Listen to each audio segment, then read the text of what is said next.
All right, fellow surfers, welcome back. My name is Dave, and I am the political refugee floating aimlessly in the ocean of political doubt as I try to navigate this world that I'm and you're currently living in and through. Covering Tulsi Gabbard more because, number one, it's certainly something that people care about. They care about what's going on with Tulsi Gabbard. She's currently serving in the National Guard. She has gone off and is now doing her duty as a soldier. And what was interesting during the campaign, there was this tension between Tulsi's military service and her wanting to end regime change wars. And for a lot of hardcore lefties, they couldn't reconcile those two things. And even at the end of her campaign, I just was wondering, did she really mean all this stuff? But I've come to recognize that Tulsi Gabbard has a romantic view of service for country. And it's a view that is held by a lot of people, actually, a lot more than I probably realize. And a lot of people on the left, they don't even try to wrap their minds around the concept, because they do feel as though the military is inherently bad, and now we've got rogue cops, and a lot of these cops are former military. Some of them are a little trigger happy and are trained to do things in the military, and they bring that training down to police departments. So yeah, I understand your pain. I understand your concerns. But when it comes to Tulsi Gabbard, I truly believe that her heart was always in the right place, meaning there was a balance. There was an understanding that, hey, she's a Hindu, for instance, but I'm not going to proselytize to you about my faith. I'm proud of my faith. I'm proud of my heritage. I'm proud of my skin color. I'm proud of my husband. All these different things that Tulsi Gabbard brought to the table. And it was different. And it was so different that it was very attractive to a lot of people. In addition to that, even in this photograph here, you can kind of see that Tulsi Gabbard does well with humanity. In other words, she empathizes well. She mixes well. She reads her audience very well. She's much different around younger people, where she tends to be very cool, and I don't even know if I should use this word, but she's kind of hip. You know, she'll even throw a few colorful or salty words in there to kind of relate to people who are a little younger, and maybe even people who are a little bit older. Here's the story. Tulsi Gabbard will conduct a portion of her National Guard duty training today through Friday. And that was, the story actually was from yesterday. Gabbard has served as a soldier in the Hawaii Army National Guard for more than 17 years and is a veteran of 2 Middle Eastern deployments. She will be returning to D.C. for congressional hearings and votes on June 23rd.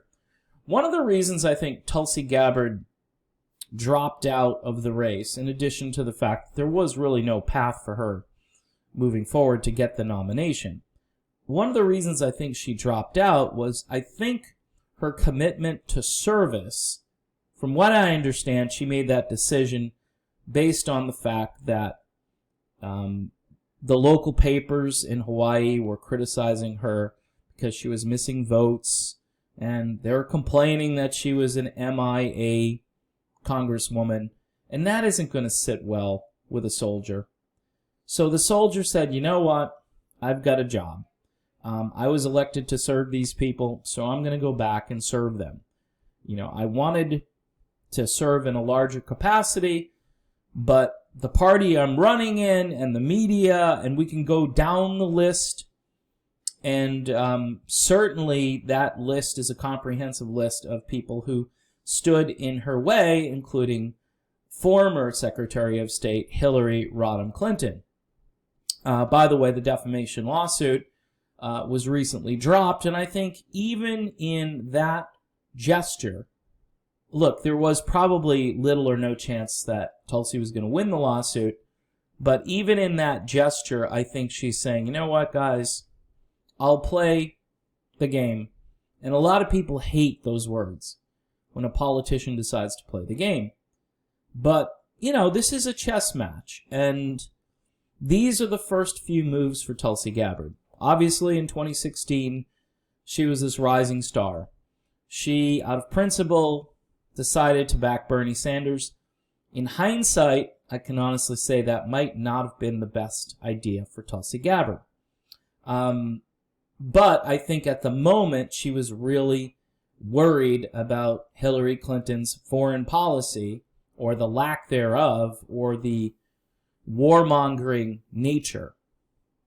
And, you know, in hindsight, again, we're all Monday morning quarterbacks, but you can't see all these plays ahead. You know, hey, in 2020, I'm going to go up against a brick wall, which is like Leland Vittert over at Fox News. You know, I'm going to do an interview with NPR, a network that used to be very kind of anti-war. I know that's kind of weird to say it that way.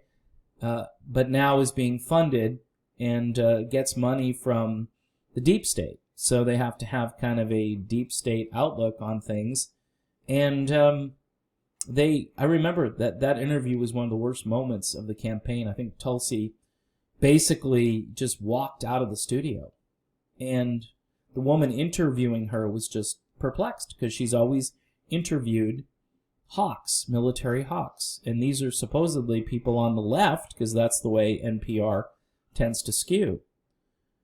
So anyway, National Guard and Reserve Service members across the country balance their family responsibilities, a civilian career or school, and their service commitment to our nation at least one weekend a month and 2 weeks per year. Tulsi says she's grateful for the opportunity to serve along so many who give so much. This is really the punchline to Tulsi Gabbard right here. Remember the whole service before self? Remember that? That's the stuff I fell in love with. I'm looking out at an ocean of complaining and yelling and screaming and people who are upset. And rightfully so, they're upset. But I'm wondering what people can do in their local communities other than protesting. Okay, protesting and, you know, wearing a shirt or, you know, all of this symbolic stuff, when I bet you your local community really needs people to get involved to change the culture. And whether you believe it's systemic racism or if you believe that we just need a better system to isolate rogue police officers. I mean, that's more where I'm at. I mean, I do believe people are inherently racist to some degree, that people harbor some animosity. You know, these weird things that I've been reading, you know, the fragility of the white male. It's, yeah, okay. Maybe, you know, I'm not a psychologist, but we need people on the ground to help kind of soothe the two sides, to try to find common ground. And Tulsi, again, one of the reasons I like Tulsi is she wasn't angry all the time. She wasn't Elizabeth Warren. She wasn't shaking her finger at you like a schoolmarm saying that, you know, hey, the whole world's gone to hell and, you know, we all have to, you know, march upon everything in order to fix it. Marching upon things is nice, but getting involved in serving, this is the punchline, serving in your community. So Gabbard notes that her congressional staff will continue to work on individual constituent casework. So what she's saying here is that even while she's gone, her staff is going to be attentive to her constituents. On-the-ground efforts to bring relief resources to the people of Hawaii. Again, this goes back to you had pandemic, Then you had racial tension and police brutality and so forth. And so Tulsi Gabbard, she did the right thing. You know, and again, if you go back and watch some of my videos, you're going to see a different me. I'm really upset at Tulsi Gabbard, but I at this point, the way society is sort of looking and the way politicians are behaving and media pundits and so-called progressive commentators, and I'm just looking out at this sea of, I don't know, chaos, anger. I'm starting to kind of, it's like the pendulum, I'm starting to swing back, you know. Like I said on Rockfin, which, by the way, I've provided a link if you want to go watch some of my videos over on Rockfin. There is a premium membership over there. And there are a ton of independent-minded commentators. Some I agree with, some I vehemently disagree with, but a lot of good content over there nonetheless. It's like $10 a month to sign up, so it's definitely worth it. In any event, you know, I may become a squishy moderate, like trying to bridge the gap between the left and the right. Because I'm seeing a lot of crazy stuff from the left, and I'm not alone. Matt Taibbi from Rolling Stone is seeing the same thing, and he ain't anywhere near being a right-winger, okay? Matt's what I call a true liberal, like he's a classical liberal, and there aren't too many of those people left. Those are people who can see, like, when the left is behaving badly, they can call the left out on it rather than say, hey, it's a revolution and this is what we got to do, and grab a pitchfork and a torch. Yeah, not me. And that's one of the reasons I love Tulsi Gabbard so much during the height of that campaign. And even now, you know, I wish there was a way to draft her for president. Just say, hey, we want you to run. We want you to get outside this two-party stuff. But the service before self thing also means I'm a person of my word. And that was part of her campaign right to the very end. She's a woman of her word. She does what she says she's going to do. And even if that means, you know, supporting somebody that her constituents, her voters, the people who supported her, probably aren't really into. However, let me be clear, back in her district, I'm sure it's Biden like 3-1 over Trump in her home district. So, again, I'm not saying she did it for political reasons, but it matches up with what her constituents want. So you have to listen to your constituents. So that was another factor that I wanted to get out there. That was part of her decision-making process.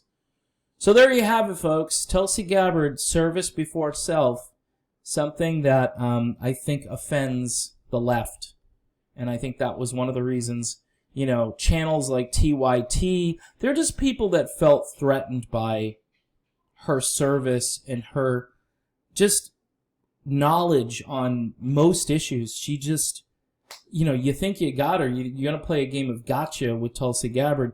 The only person that made Tulsi feel uncomfortable during an interview was Sean Hannity when he kept asking about legalizing all drugs. And I don't know, that particular exchange was not a great exchange for Tulsi, because I think she believes that you need to do this, and most conservatives believe you're crazy.